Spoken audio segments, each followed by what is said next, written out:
We now like to start the next session. The title of the session is Exploring Enterprise Blockchain Technology. We'll have our keynote speeches to begin with. The first speaker is Masahiko Oshima, Deputy President and Head of Global Banking Unit, Sumitomo Mitsui Banking Corporation. Mr. Oshima, the floor is yours.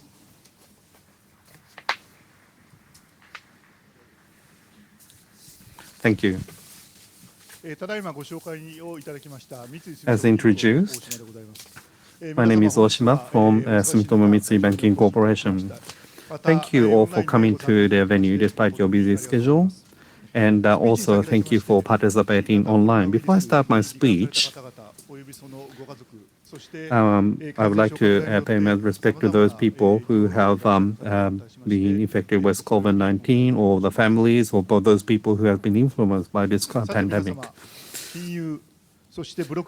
Now, finance and blockchain, when you hear these two words, what do you imagine? The blockchain that you may have contact with on a daily basis, a lot of people may imagine virtual currency. The blockchain technology, to begin with, was used for virtual currency, started with B2C transactions. But as many of you are well aware, the blockchain recently has been utilized in a B2B area, in other words, transaction between companies. The advances of technologies is bringing about large change in the way we live and we conduct business. Also in the finance sector, by adopting technology proactively, we are trying to provide new added values to customers. And we also try to improve the efficiency of operation so that we can improve productivity. Under the COVID the environment, the countries they ask for people to remain at home. So we are seeing remote work take a significant progress. Paperless becoming more prominent. In Japan, too, there are thinking of not wanting to go to a company just to affix the seal on a document and so forth. So by adopting technology more proactively, we are seeing great advances for this digital transformation. Under this large development, what is referred to as enterprise blockchain, the B2B transaction, there are various potentials for growth. In particular, there are potential for usage in finance and the expected development in the world at large, and the effort of the Sumitomo Mitsui Banking Corporation in this respect. I am responsible for global business at our bank, and so always looking at 2 years out, 5 years out, or 10 years out. I engage in my work by looking at what the business will be in those time spans, and also for the customers in and outside Japan. What are the innovations that will bring additional value? What will be the new technologies that will bring the additional value? This is something that I always think about and try to gather information from the world broadly. The world continues to change at a rapid pace and more dynamically, and quickly we need to act. We need to engage in specific actions, and we need to be a bank of that nature and try to engage in this with my colleagues on a daily basis. As we see development and evolution of technology, we need to forecast the future, and we need to identify the platform that will survive, and we need to adopt that quickly. And this is what we are trying to do on a daily basis. But it's not as easily done than said. But the information network that we have established on a global basis and the knowledge we have accumulated over the years, we want to be able to capture the changes earlier than others. And I think this is possible depending on the way you approach it. And based on this thinking, we have been working on various initiatives. And in the area of trade finance, we have used blockchain technology and is trying to establish a new global platform, which is a project called Marco Polo. And with the key the banks from around, we are the only Japanese bank to have participated in this endeavor from the beginning. Now, a large U.S. bank and a latter half of year and a different mega bank from Japan, and they have also decided to participate into Marco Polo, their project, midway through. As you may well be aware, for international trade, importer, exporter, banks, insurance company, tax, the customs, all these entities participate. And the majority of these transactions between these entities are done on paper. And the credit, the insurance, various the documents have to be sent by courier and need to be confirmed one after another. It's quite a cumbersome process. The core of these the practices have not changed much over the 100 years. Under the COVID-19 situation, digital transaction has an advantage of not being able to face others, but this type of trade the transactions with a long history, the usage of blockchain would provide security benefit by preventing manipulation. But there is also a movement to try to fundamentally change the approach. But at the same time, digitalization promotion in business does have the need for strong information security. In the Marco Polo project, we are able to share information at an instant. We are using this type of digitalization merit, but only those who are able to access the data are only those involved. So digital security is secured. The digitalization of security has been secured under this platform. The digitalization of trade finance will accommodate this type of the document transaction at an instant that used to take a long time, which would see significant improvement in productivity. And even for those where finance has not been provided, when we have digitalization take place, we may be able to expand the finance market. In other words, the trade finance market could expand quite significantly. Another feature of blockchain is the traceability of transactions. And by this, we are able to prevent money laundering or the illegal transactions. There is a significant increase in interest from compliance perspective as we see COVID pandemic expand. And when we have to do trade transaction from home, then the employees of the companies involved can be protected from potential infection. Our bank last year, today with Mitsui Corporation, in a transaction last year, we did a demonstration research on a platform of Marco Polo. And recently, with a large company of Southeast Asia and also for a Japanese company for the trade receivables, we have been preparing a procedure to buy the receivables on the Marco Polo.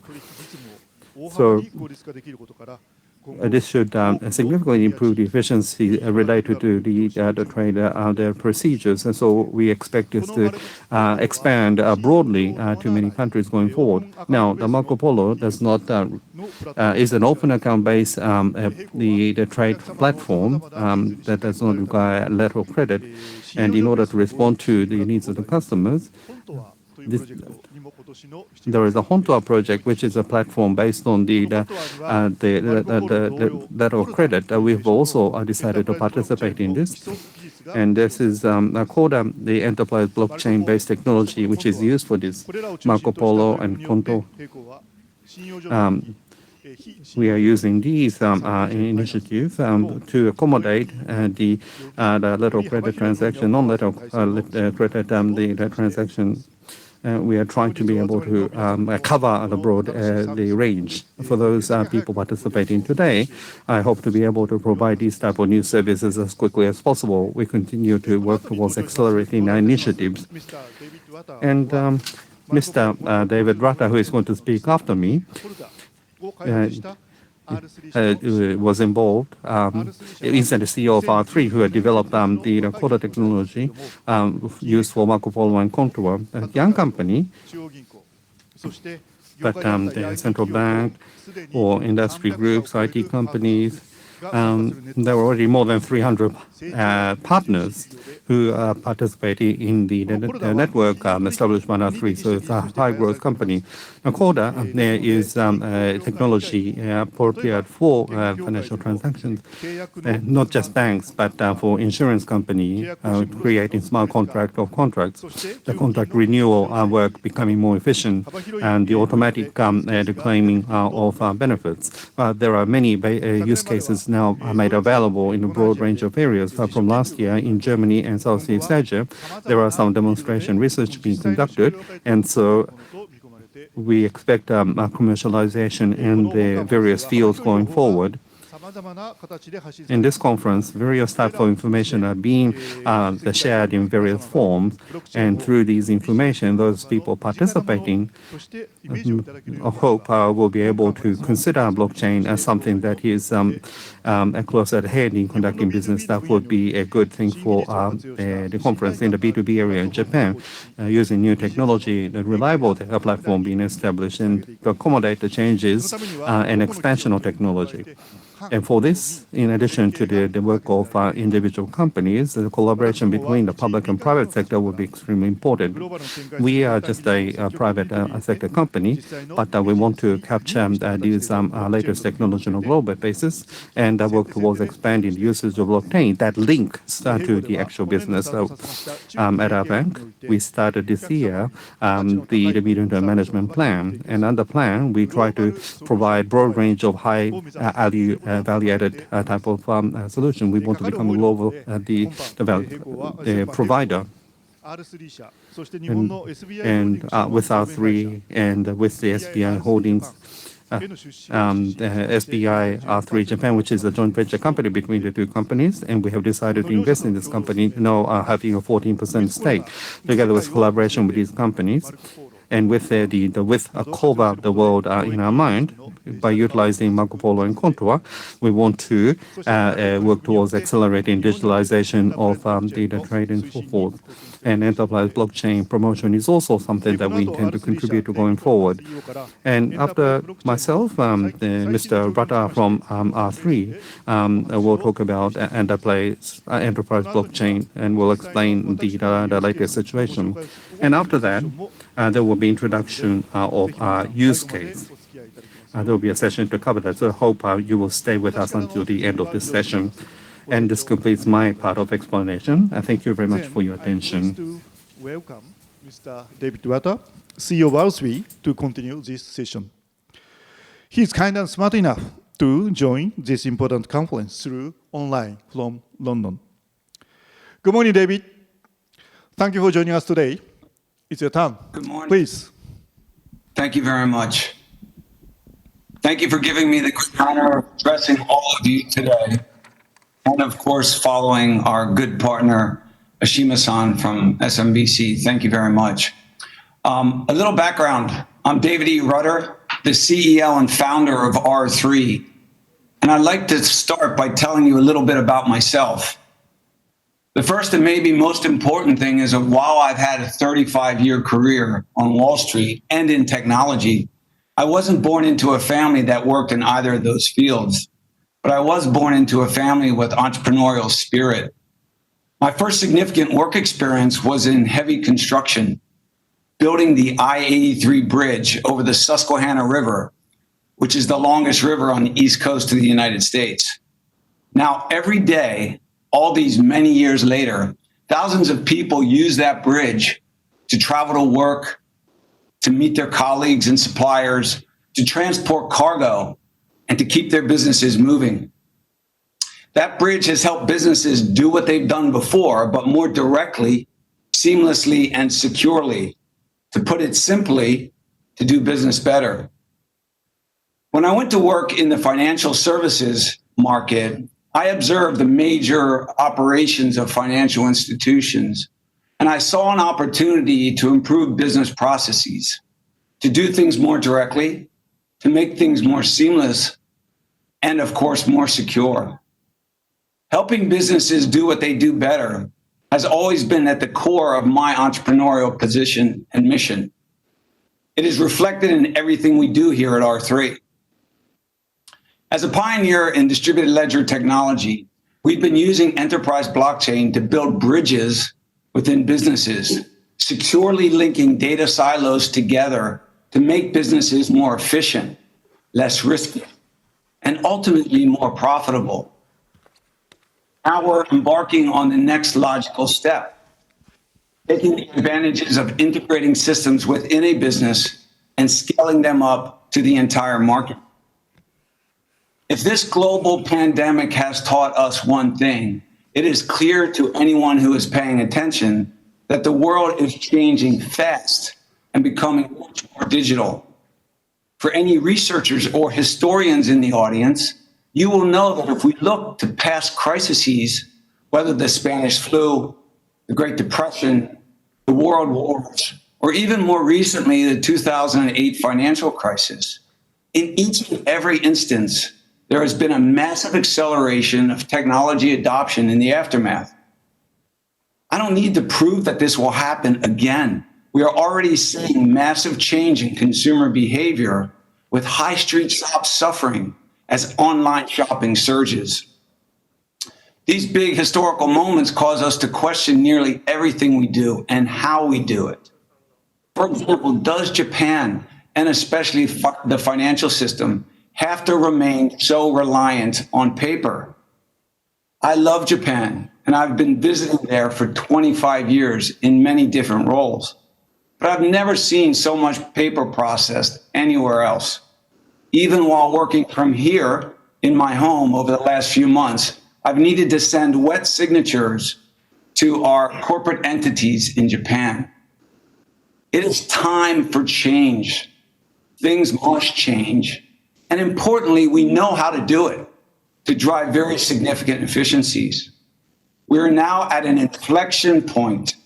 Digital first is no longer a media buzzword. It's a reality.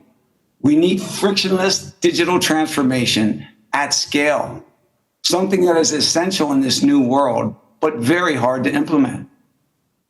So when we talk about scale, if we look at the global payments market, there are over 2.5 transactions daily. If blockchain platform is to replace existing systems, it must eventually scale to this level. It must do it in a system that remains performant, resilient, and always available. For blockchain to be more than just hype, it must scale to meet real business challenges. Corda, our blockchain platform, was built to provide privacy at scale. For example, one of our first tests was a DTCC study that was done, and we were deemed to be the first blockchain that was capable of handling the daily volumes of the US equity markets. As a result of our business first focus, Corda has become a world-leading enterprise blockchain platform. Since R3's inception in 2015, we have grown to over 350 employees in 13 countries to become the leading enterprise blockchain provider. And importantly, we've built a thriving ecosystem of more than 375 diverse firms that build and support Corda globally. R3 was established to empower businesses to capitalize on blockchain technology. For R3, this meant recognizing that the type of blockchain platforms that pre-existed us, that most people were familiar with, were not the right starting point for projects dealing with high-value, sensitive data or operating in highly regulated markets, which require a higher level of certainty and security. When R3 started, there was no blockchain technology that met the stringent requirements of complex and often heavily regulated industries. So we built one, and it's called Corda. R3's mission is to build enterprise technology that can harness blockchain to help businesses do what they do better. Our technology was developed in collaboration with our entire ecosystem of partners and is already being used to transform entire industries by digitizing the systems and the processes that firms rely on to connect and transact with each other. One of our first key insights was that most of what happens in business can be thought of in contracts and agreements. So unlike in pseudonymous cryptocurrency networks, such as Bitcoin, where all the data is broadcast to everyone, a system that aspired to help firms automate agreements that exist between them needed to depart from the blockchain orthodoxy in two very significant ways. The first was that you actually need to know with whom you are communicating. So identity is crucial. The second is that you absolutely do not want an uninvolved third party learning anything about your business. So privacy is foundational. That emphasis on privacy remains a critical feature of Corda. Its strict privacy model allows businesses to transact securely and seamlessly. We have attested to that and expanded on it by building a version which has even higher and more stringent security measures, better features, and services in a service for the fine tune of modern business called Corda Enterprise. I truly believe that Corda is the only enterprise blockchain platform for every business in nearly every industry. It removes costly friction in business transactions and creates new revenue opportunities previously unavailable. It powers a vast array of digital solutions for our customers' business problems. It's product transformation for our ISVs partners, which helps them drive new business models, and in turn, drives industry-wide transformation for their end users. Corda is being deployed in financial services, in trade finance, insurance, energy, telecom, healthcare, and many other sectors. Corda's power is that it enables end users that don't trust each other to transact directly without intermediaries. As with any enterprise software platform, the underlying technology is simply an enabler. It is the outcome that the customers care about, though, reducing costs and risks, driving increased revenues, improving efficiency and security, and ultimately driving greater business opportunities. Corda's distributed design provides the building blocks for the platform, enabling businesses to see a single shared version of the truth. But the applications developed by our ISV ecosystem are what drive the business value by adding industry-specific digital-first business logic to solve problems for their customers. Corda has the ability to not only create new opportunities, but to reimagine and increase the potential of existing business networks, bringing dormant data to life, enabling direct and trusted transactions, eliminating friction, and accelerating growth. We rethought the blockchain concept from top to bottom to build a different type of blockchain, one that is specifically designed to enable businesses to go digital. Designed with the input from institutions across a diverse range of industries and regions, Corda is the most collaborative enterprise blockchain platform available. Corda's strength, however, and R3's strength comes from our vibrant ecosystem of firms who generate significant revenue by harnessing the power of the software that we built. Those applications are called Corda apps and sit on top of our platform. But importantly, it's entire industries, not just individual firms, that stand to benefit from the use of Corda. Regardless of your industries, companies are typically wary of collaboration with their peers and their competitors. These firms are understandably concerned about losing their intellectual property, sacrificing customer data, giving away trade secrets. Free markets, of course, are built around the culture of competition. Over the course of history, the IT industry has pursued a relentless march to optimize the affairs of individual firms, but often resulting in creating massive inefficiencies for the industry as a whole. Until the development of blockchain technology, there was no platform that allowed you to think differently about solving issues at the industry level without compromising stringent control of confidential data. Corda is driving this trend. It's seemingly simple but transformational innovation. What you see is what I see is key to its unique approach and is what makes it truly different from past technology transformations. It allows a firm to know for sure that their business application that they trust and control is in sync with another firm's business application that they trust and control.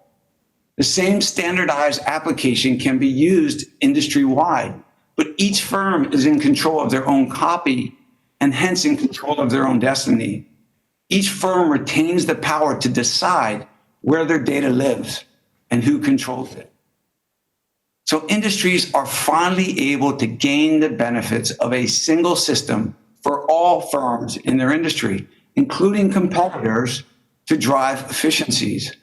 And this is key to supercharging the benefits of public cloud whilst retaining control where it should be at the individual firm level. There are already a number of high-quality enterprise blockchain projects on Corda. Oshima-san mentioned some of them that achieve this balance. What characterizes them is that they bring together groups of firms, often competitors, to improve how their markets operate for the benefit of themselves and their customers, for the benefit of all. Importantly, we see R3 as your trusted partner. The success of our firm and our ecosystem is paramount. Your success and our success are inextricably linked. Over the last 3 years, we have worked tirelessly to build a vibrant ecosystem of trusted partners and provide them with the support and freedom needed to develop innovative digital solutions that solve their customers' specific challenges. Our partners are working with us in a number of different ways, with some such as Microsoft Azure, AWS, Intel, HPE, integrating Corda into their actual technologies. Others are building end-user applications and business networks on top of the Corda platform, such as B3I and risk blocks and insurance, HQLAX and capital markets, Marco Polo Contour, SIA, SDX, NASDAQ, and many, many others. Our ability to rebuild our economies in the coming months after this pandemic and the years to come are reliant on whole industry's ability to go digital and carry forward the spirit of collaboration in everyday business practice. And enterprise blockchain technology can play a central role in delivering on the need for optimization at the market level, setting the stage for positive digital change post-crisis. So I realize that many of you are involved in trade, supply chain, and trade finance. So what does this mean for you? What Corda apps have been built for you? So I don't have time to go through all of them, but we have apps in agriculture like EcoTrace and Ripe.io, Avatar and Digital Sandwich. In aviation, we have Aerotrax and Infosys Fleet Management, Kratos Labs. And importantly, in some of the things that Oshima-san mentioned earlier, in trade and trade finance, we have Marco Polo and Open Account, Contour and Letters of Credit. We have Atlas, QChain, and many others. So if you are not aware of these businesses and want to learn more about them, please feel free to reach out to us at R3 or to our co-sponsors at SMBC, who are true leaders in this space and have been early to invest in and participate in most of these platforms. So there is extraordinary power in digital transformation offered to all sectors of the economy by R3. Out of this global disaster will emerge a new era of progress driven by digital transformation, not only of the lines of business, but across entire industries. We've already seen once in a generation changes happening in a matter of weeks, with doctors embracing telemedicine, universities educating students by video conference, and as I mentioned before, e-commerce exploding. R3 will continue to work with our ecosystem to overcome these challenging times through development and deployment of enterprise blockchain software, and by providing support and expertise via our professional services group.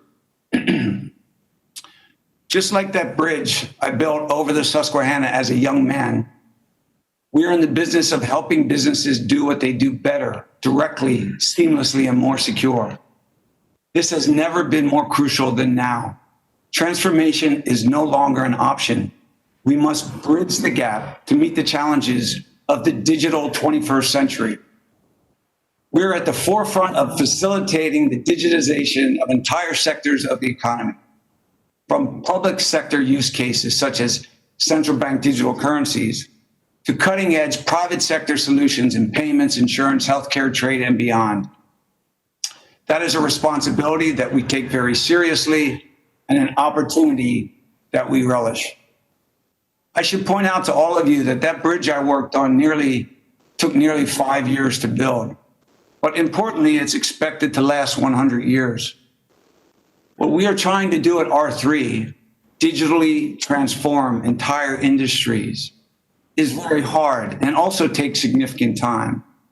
However, like the bridge I built, Corda will be the underpinnings of how business gets done for decades into the future. So for all of you who are impatiently wondering when this will happen, and believe me, I am more impatient than most, it's happening now. And the only way to accelerate this amazing technology is not just to sit there and wonder why or when, but to dive in, embrace the technology and its power to drive the change yourself at your company and within your industry. You can build technology to empower you to digitally transform your industry, but you need to use that technology to make it happen. So if I can leave you with one thought and one request, the thought is that digital transformation is happening right now, and Corda will help power it. And my request is that each of you today take control of your own destiny, harness the tools that are now available to you, and drive this change as it will bring you, your company, your customers, and your industry great and immeasurable benefits. Again, thank you all for allowing me to address you today. David, thank you very much for your wonderful speech. デイビッド・ラッターさんでした。どうもありがとうございました。そして大島様、So どうも that あり was がとうござい Mr. ま David した。 Rutter. Thank you very much. And also Mr. Oshima, thank you very much for your speech. Now, from here, on the theme of exploring enterprise blockchain technology, we want to proceed to a dialogue. And I would like to introduce the two members of the dialogue. The first person is Mr. Richard G. Brown, a Chief Technology Officer of R3. He will participate online. And the second person is the head of blockchain promotion department, executive officer, SBI Holdings, and is a representative director and CEO of SBI R3 Japan, Mr. Mamoru Fujimoto. So over to you. My name is Fujimoto from SBI R3 Japan. Richard? Can you hear me? Good afternoon, Fujimoto-san. Thank you for having me. Thank you for waiting. David consumed our time, so we have to be quick. All right. Could you please introduce yourself first, and I'd like to move on to the topic. I'd like to talk. Of course. So hello everybody. I am Richard Brown, Chief Technology Officer at R3. So I work for David, who you've just heard from. I led the team that designed Corda and brought it to market. Right, thank you. So today I'd like to talk to you two topics. First one is the future of the blockchain, enterprise blockchain. And the second one is that the COVID-19 related, the impact to our society. So let me start from the first one. And I'd like to ask you one question, which is a bit controversial to what just David said. So my question is that what is the reality of you making use of the enterprise blockchain? The reason why I'm asking is that even though that we realize the benefits of using it, still the adoption of the new technology is a bit slow, to my view. And is it because it is difficult to implement, or it's not really they're making a real value to our life, or something else? Please let me know your view. So I think that's a very fair question. I don't think that is controversial. And I think there are maybe two key aspects to the answer. The first is that, as David said, there are many projects already live or about to go live that are having or will have significant impacts. And I'll give 1 or 2 examples. But you are right. The more transformational, some of the bigger projects, they do take time. They are difficult. And I'll share some thoughts on why I think that is as well.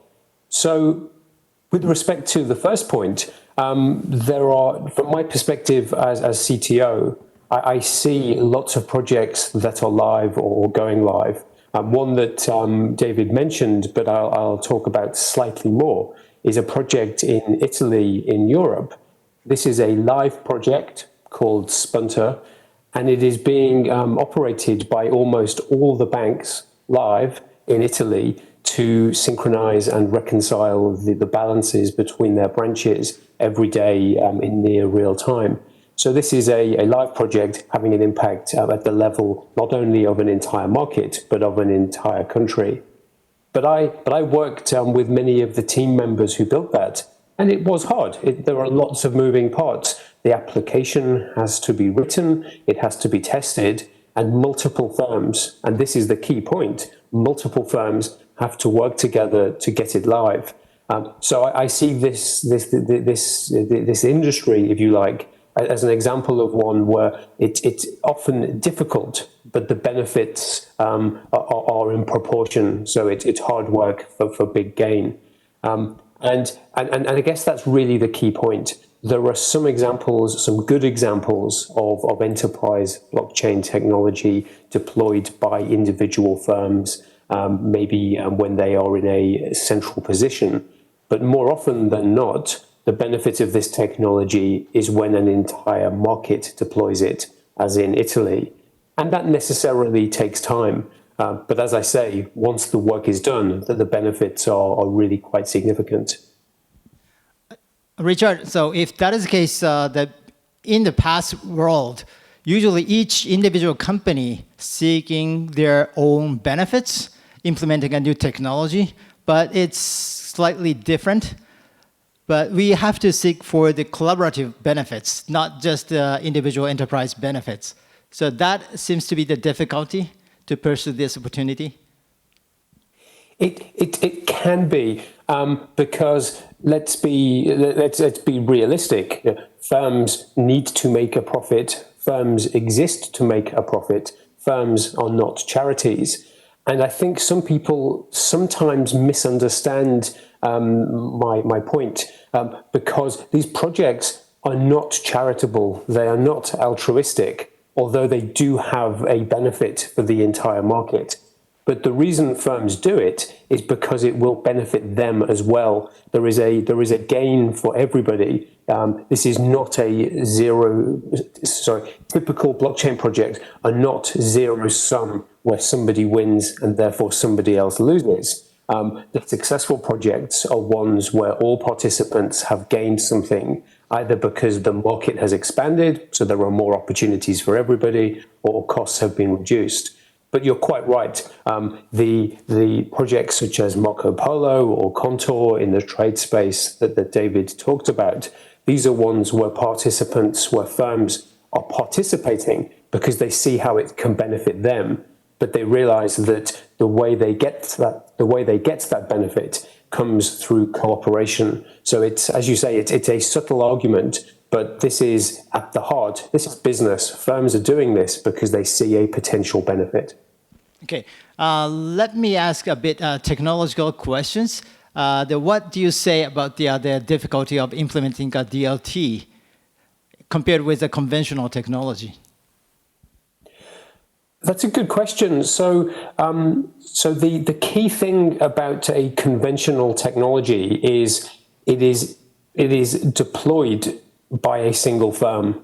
So either you deploy software inside your own firm, or a third party hosts it for you, and they are in control at that point. Whoever runs the software is in control.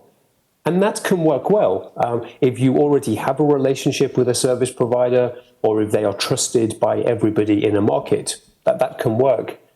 But often, and this is, I guess, the key point, many markets are often invariably, they're decentralized.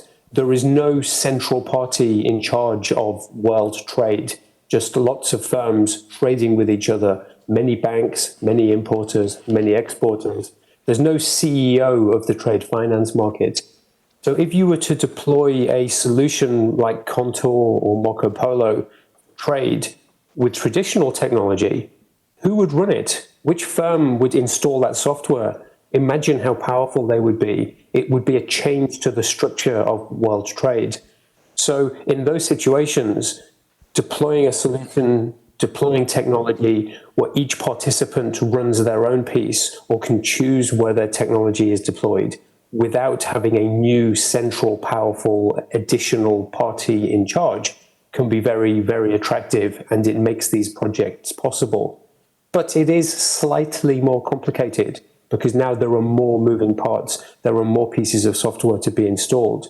But the key point is we're doing this because the traditional centralized approach hasn't worked or can't work. So this is enabling projects that otherwise simply could not happen. All right, thank you. So we are running out of time. So we have to move on to the second topic, which is how we can tackle the COVID-19 impact, how DLT can contribute to the challenges we have at this moment. And I believe that it's just a technology, it's just a tool, but it's enabler, which can actually do something powerful. I mean, compared with the conventional technology.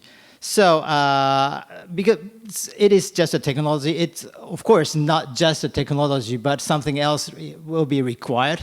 So please let me know your thoughts. Yes, I agree. It is just technology, and technology is not magic. And I do not believe that a single technology is the solution to this global health crisis and global economic crisis we find. That would not be realistic, and it would not be credible for me to say that. But if we look at what is happening, and I can see the UK and Western Europe, what I see has happened over the last few months is that entire countries, almost entire continents, have been able to achieve more in the last few months, mobilizing healthcare, vaccine research, analysis of different treatments. The scale of mobilization of talent, capital, and ingenuity has been nothing like I've seen for my entire career. And what it has shown me is when there is sufficient desire and need, countries, especially rich countries, can get big things done. And most blockchain projects require that level of ambition. So as I look to the future, and I look at certainly the country I know, the UK has to now, in the coming years, regain lost wealth, put people back to work. There are so many people who will need to be employed, so much work that needs to be done to recreate our country's wealth. And what the last few months has shown us is we can do it. The societies that previously we were moving too slowly, we had lost our ambition in some ways. I think that is coming back. But many of the big projects, many of the big infrastructure projects that still need to be done, they couldn't be done with the old technologies. And enterprise blockchain for some of the business process problems is a viable and attractive solution. So I don't claim that blockchain will solve these health problems. That would not be credible. That is clearly not the case. But it is part of the solution as we look to the future and find our way out of both the health crisis, but also the economic problems that we will otherwise face. So I'm very optimistic about how my firm and our industry can contribute to what comes next. Do you think that the people's awareness changed a lot owing to the COVID-19? I mean that the benefits of the DLT can be realized in the new economy standard, maybe? What do you think? I think so, but maybe for a slightly unexpected reason. So many of us are, you can see here, so many of us are working from home. And the one thing I find for the millions of people around the world who are not in the office every day and are at home is there's more time to read, reflect, and think. So it's a second order effect, but I'm reading more. I know a lot of my colleagues are.